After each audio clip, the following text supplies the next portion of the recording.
RMZ, la radio municipale de Ziguinchor.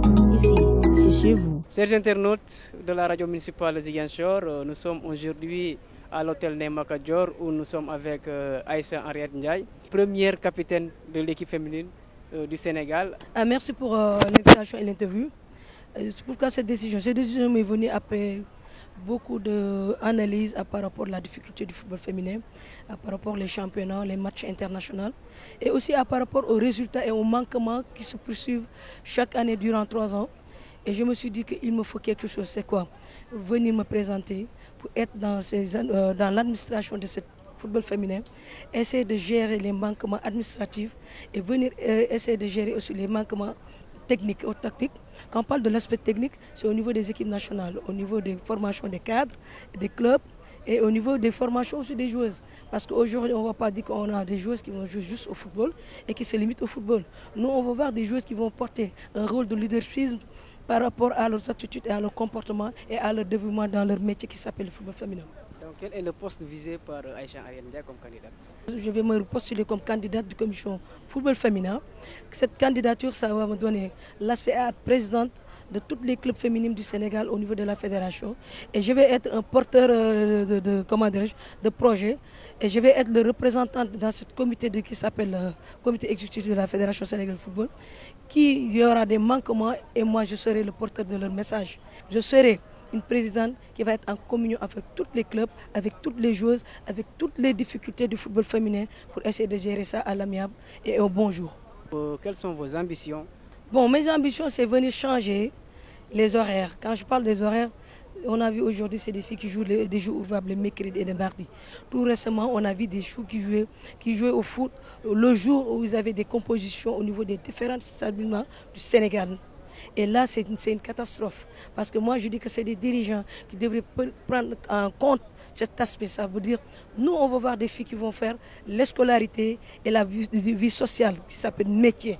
Et si on voit du programme de jour de mercredi, mardi, avec des longues distances, ça veut dire qu'on est en train de tuer une jeunesse favorable. Quand je parle favorable, une jeunesse mature qui va venir pour un lendemain meilleur pour développer leur société. Donc, qu'est-ce que vous proposez à la place?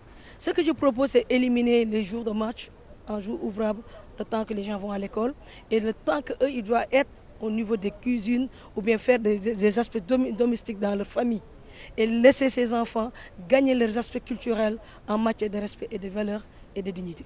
Cela va permettre aussi d'avoir la visibilité parce que si vous jouez le soir, les gens vont venir vous suivre.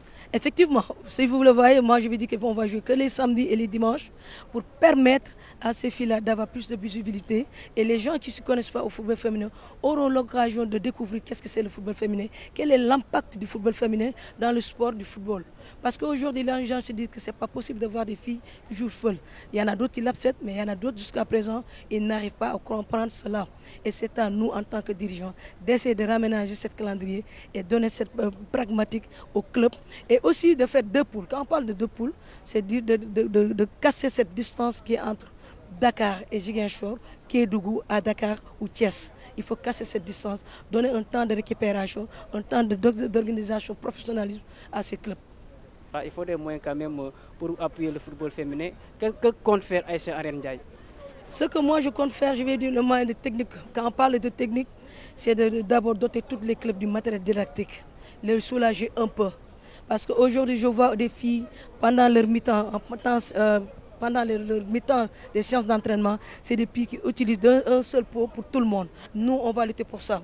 On va essayer de donner des matériels didactiques à toutes des gourdes pour permettre à ces filles-là de se protéger. Et aussi, on est en train de lutter sur le cancer de sein et le cancer de l'utérus. Si vous voyez aujourd'hui porter ce culotte mauve, c'est pour permettre de dire qu'on n'est pas là juste pour le football, mais on est là en un domaine santé et social. Et aussi sensibiliser ces filles-là, quelle a été leur valeur dans cette société. Surtout les motiver. Bah oui, quand je parle de motivation, on va faire des remboursements de transport colossal pour permettre au club de ne pas mettre en 24 heures à prendre leur téléphone, à appeler pour demander des dettes, pour aller essayer de se déplacer. Et aussi les subventions, on va augmenter les subventions pour permettre au club d'avoir quelque chose, pas de rémunération pour leurs joueuses et aussi de mettre en bonne santé leur club. Et aujourd'hui, si vous voyez, il y a une masse de transversales qui est là. Ça veut dire quoi? On voit ceux qui ont les moyens, qui récupèrent tous les joueuses parce qu'eux, ils ont les moyens. Et maintenant, ces gens qui ont formé ces filles-là, qu'est-ce qu'ils gagnent au retour? Rien du tout. Et nous, on va leur essayer de leur booster avec un fonds colossal pour leur permettre de rester dans le club et de rester avec les joueuses. Aïcha, pour votre candidature, est-ce que vous vous êtes rapproché des présidents de club pour les parler quand même de vos ambitions concernant ce poste? Effectivement, j'ai pris mon téléphone pour d'autres et d'autres, je me suis déplacé. Quand j'ai pris mon téléphone, c'est parce que c'est à cause du distance. Et pour le moment, je vais faire des tournées comme tout le monde. Essayer de présenter mon projet que j'ai mis sur table pour essayer d'avoir des retours avec eux aussi.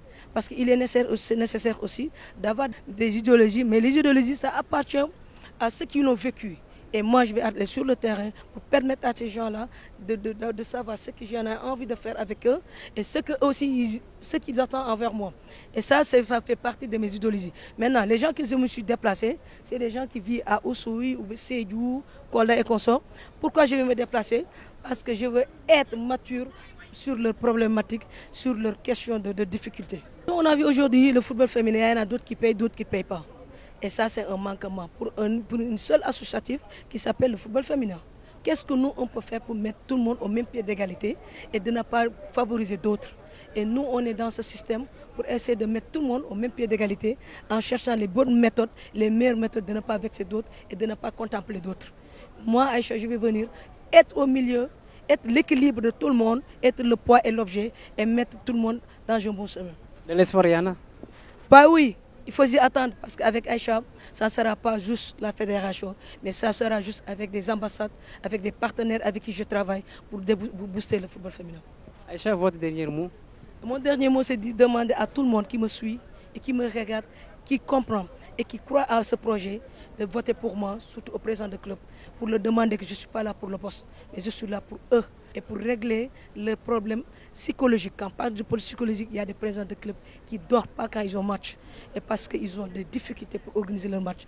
Et moi, je serai là pour vous, c'est le président. Et parfois, à une dernière question, on dit que les subventions sont insuffisantes. Est-ce que vous allez porter ça dans votre projet? Augmenter les subventions, parce que si je vois les déplacements, au niveau des cars, il y a un manquement, c'est des petites bus.